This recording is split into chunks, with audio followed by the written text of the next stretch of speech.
안녕하세요. 오늘은 12월 12일 대림 2주간 목요일이죠. 오늘 복음 말씀은 마태복음 11장 11절에서 15절의 말씀입니다. 짧은 복음이라 제가 한번 읽어보도록 할게요.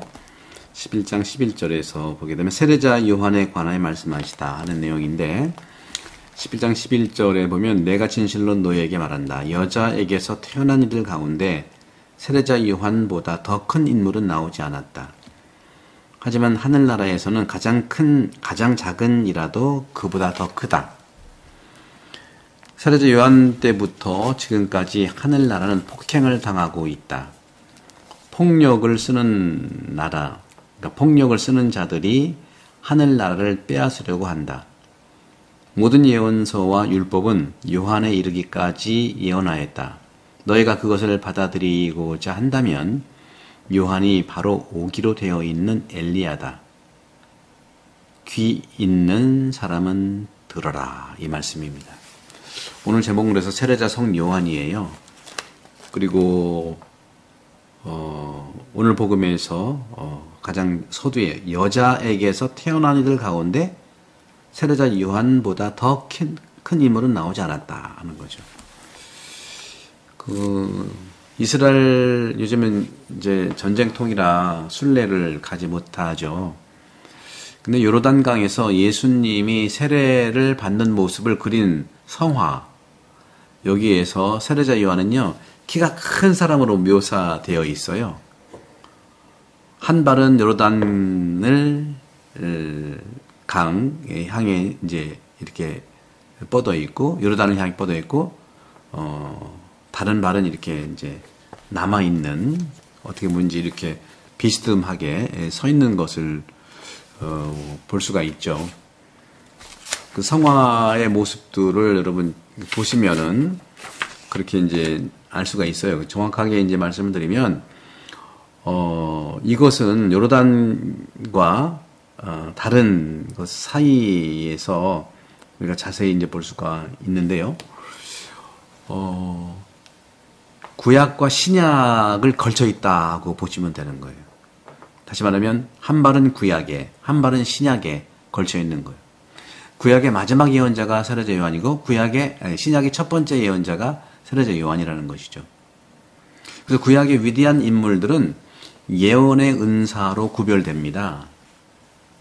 그들의 임무는요, 이스라엘의 역사가 어디로 가고 있는지를 지적하고 일어나는 모든 일이 재림의 도래, 그것을 고려하면서 의미가 있다는 것을 기억하게 하는 것이죠. 누구겠습니까? 재림은 구세주죠.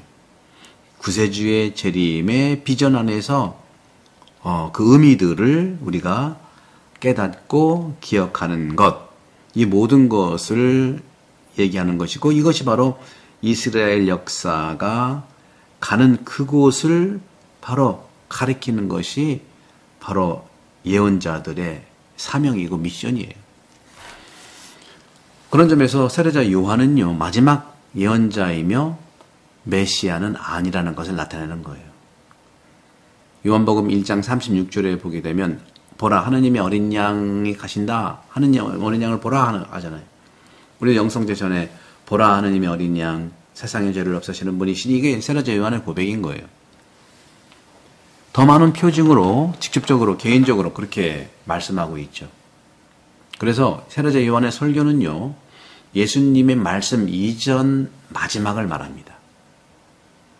그렇기 때문에 선택된 민족의 역사는 이 두 명의 위대한 인물, 다시 말하면 아브라함과 세례자 요한, 시작이 바로 아브라함이죠. 예언자 시작. 그 다음에 구약의 마지막이 바로 세례자 요한인 거예요. 이렇게 시작하고 끝나는 거예요. 그래서 갈라디아 3장 6절과 로마서 4장에 보게 되면, 여기 4장 보게 되면 아브라함은 모든 믿는 자들의 조상이라고 말하고 있잖아요. 그런 점에서 구원이라고 하는 것은요, 믿음과 희망에서 시작되는 거예요. 우리가 신망의 삼덕을 얘기하잖아요. 믿음과 소망에서 시작되고, 그것은 사랑으로 구원된다 하는 거죠. 사랑. 구원은 믿음과 소망에서 시작되고 사랑으로 완성된다는 거죠. 그래서 믿음은 자라게 되어 있어요. 그래서 제가 여러분들 이번 우리 대림 판공 때 저희 본당은 영혼돌봄 3주 기도 수업에서 첫째 주는 영혼 정화의 시기. 영혼 정화는 우리가 네타시오 미사 때도 생각과 말과 행위 다 이건 이제 정화시키는 걸, 참여는 정화를 얘기하는 거예요. 참여는 정화를 얘기하고 끊어버려야 되죠.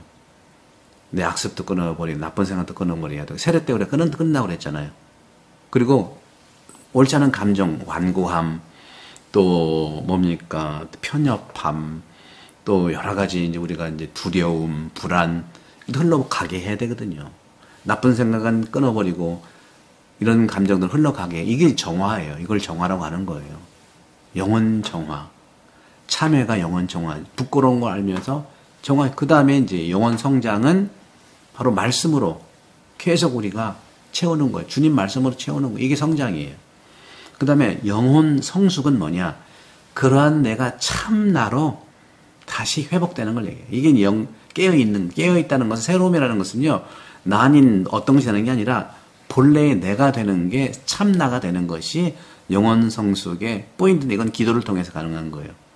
미사를 통해서, 기도를 통해서. 그래서 기본적으로 성찰, 참회, 정화. 그 다음에 성장은 말씀하기 위해서 믿음, 또 받아들임, 믿음, 말씀을 품고 있는 거. 마리아처럼. 세 번째, 영적, 말씀드렸죠? 영적 성숙은 기도예요. 기도. 깨어나는 거. 본래 나가 되는 거. 그래서 미사에 참석하시고, 기도하시고, 이제 14초 우리 기도 공원이 완성, 계속 기도하시면 영적 성화가 되는 거죠. 참 내가 되는 거예요. 이런 것처럼 비슷한 이야기가 우리 삶에서도 상징적으로 계속해서 반복됩니다. 우리가 하느님을 믿고 그분께 온전한 신뢰를 쏟을 때 우리가 잘했다는 것을, 하느님이 우리와 함께 하신다는 것을 보고 체험하는 순간이 온다는 것이죠. 그러면서 오늘 주님께서 말씀하셨죠. 천국에서 가장 작은 사람이라도, 그보다도, 그러니까 여기 나오잖아요. 그 11절에서 15절 보게 되면은 여기 나와 있죠. 하늘나라에서 가장 작은이라도 그보다 더 크다. 하늘나라에서는 작아도 세례요한보다 크다는 거예요. 이 성경 본문은 이해하기가 쉽지 않을 수 있지만 사실 여러 가지 방식으로 해석을 해왔었습니다. 현대 주석가들은요, 또한 그리고 또 변화로 주석을 하고요, 또 번역으로 이어지는 설명을 제공해요. 그러니까 이런 점에서 우리가 표현하고 있는 것은 아주 작다고 하는 것이죠. 막내라고 하는 거잖아요. 막내. 작은이는 막내라고 할 수 있는데, 막내로 가기보다는 막내라고 어떻게 보면 가장 작은 막내. 그렇다면 예수님이 바로 그러하셨다는 거죠. 그런 점에서 세례자 요한은 예언자 중에 가장 큰 사람이지만, 하지만 더 작은 내가 가장 크다는 거죠. 하느님의 나라가 이미 나에게 임했다는 거예요. 이렇게 말씀하시고, 두 개의 성경, 다시 말하면 구약과 신약의 가치를 비교해서 해석을 할 수가 있었죠. 유대인들은요, 율법과 예언자들을 하느님으로부터 소명을 받았잖아요. 그것은 하느님 은혜의 큰 선물이었어요. 하지만 그보다 더 큰 선물은 바로 뭐냐? 교회라는 거예요, 교회. 바로 그거 신약에서의 교회인데, 그것은 바로 세례를 통해서. 그런 점에서 세례는 하느님의 아들로 태어나고 성체성사 안에서 정말 그리스도 자신과 하나가 된다는 거예요. 완전히 일치된다는 거죠. 세례를 통해서 하느님의 아들과 하나가 되는 성찬의 전례, 성사. 이런 해석은 우리가 교회 정말 신자로서 누리는 특권이고, 구원의 수단을 깨닫는 데 도움이 되는 겁니다. 세례자 요한 때부터 지금까지 천국은 여기 나와 있죠. 폭행을 받아왔다고 하지 않습니까? 세례자 요한 때부터 지금까지 하늘나라는 폭행을 당하고 있다. 폭력을 쓰는 자들이 하늘나라를 빼앗으려고 한다. 모든 예언서와 율법은 요한에 이르기까지 예언하였다. 너희가 그것을 받아들이고자 한다면 요한이 바로 오기로 되어 있는 엘리야다.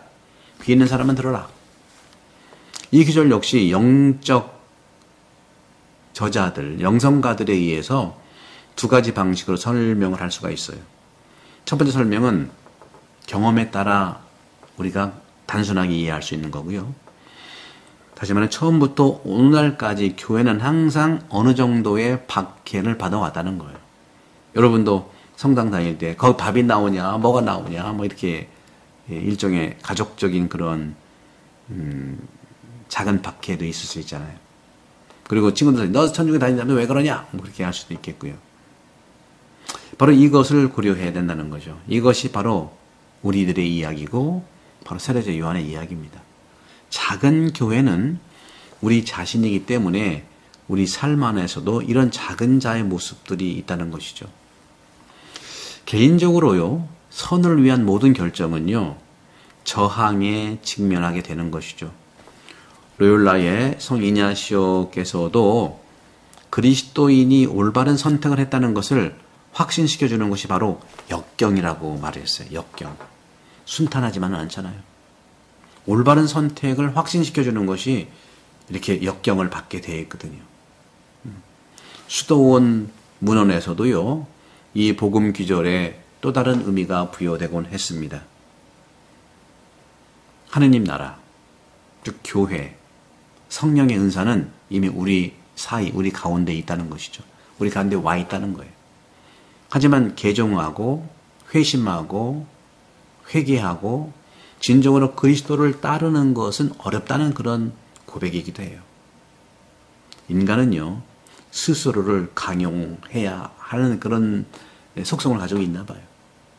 스스로 그렇게 강용하도록 하는 것이 있어요.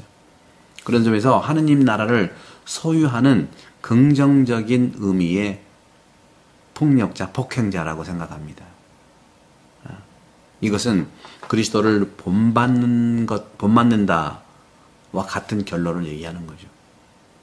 너 자신에게 폭력을 행사하는 만큼 발전한다는 거죠.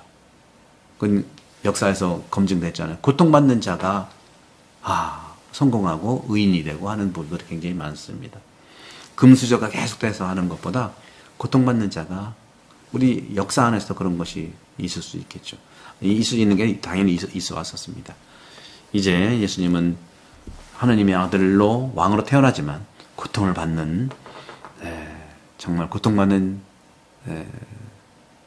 야훼의 종으로 태어나시는 거니까 우리 모두 그 부분을 위해서도 마음속에 새기시기를 축복드립니다. 성부와 성자와 성령께서는 여러분 모두를 강복합니다. 감사합니다.